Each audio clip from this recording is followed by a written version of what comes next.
Do you know what your company's CEO sounds like? Try to remember that for a second. And now imagine your CEO calls you and in their voice of unmistakable charisma tells you that you've been recognized for the 2020 company CEO award. Then you get an email reiterating the congratulations and telling you that you need to provide account details in order for you to receive the cash award. Are you baited?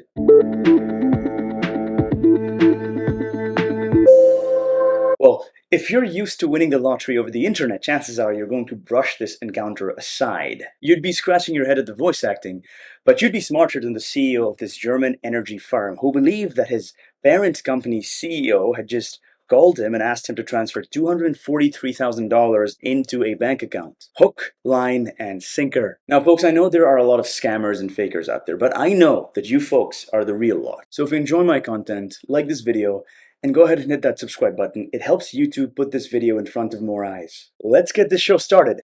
Hello, I'm Vin Diesel, and welcome to the scary world of deepfakes. Now, the more familiar kind of deepfakes for you might be your favorite celebrities making statements that they never actually made. Now, in a world where a CEO coming onto a podcast and smoking a fat one causes the share prices of a company to tumble, you can imagine what a rapidly spreading deepfake, the havoc that would cause to markets, national security, and even personal safety. And it's not just celebrities and marijuana that are the victims of deepfakes, unfortunately.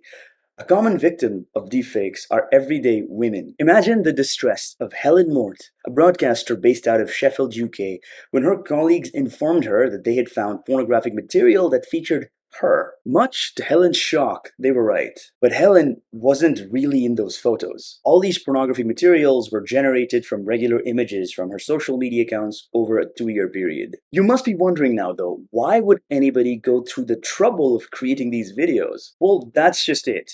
With how computing power is now available, cheaper, and more accessible due to cloud computing technology, a process that should have taken weeks can now be completed in the span of a few hours by a motivated bad actor. And all they would need are about 1,000 images of the person. And if you have less than 1,000 images across your Facebook and Instagram profiles, you're a better person than I am, and you're pretty woke. Here's a simplified take on how the tech works.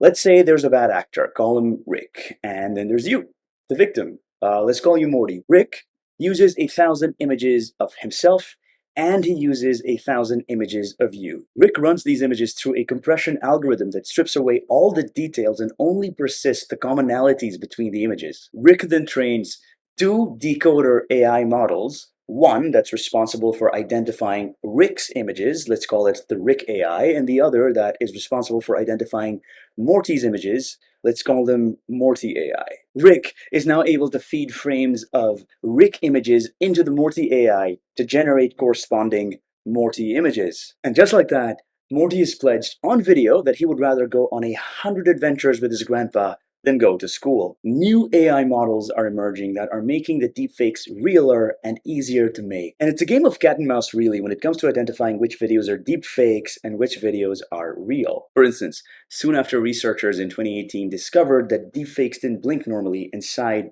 relief momentarily, thinking they had found the silver bullet, new perfectly blinking deepfakes flooded the internet. Now we may be going about this problem the wrong way. Instead of validating the content of these videos, what if we were able to validate the source of these videos? And that is what the blockchain would be perfect for. A decentralized system to track the origin of any video. But of course, this would be useless if the video's upload wasn't recorded on the blockchain itself. But maybe it's time we started rethinking how we store our personal media content.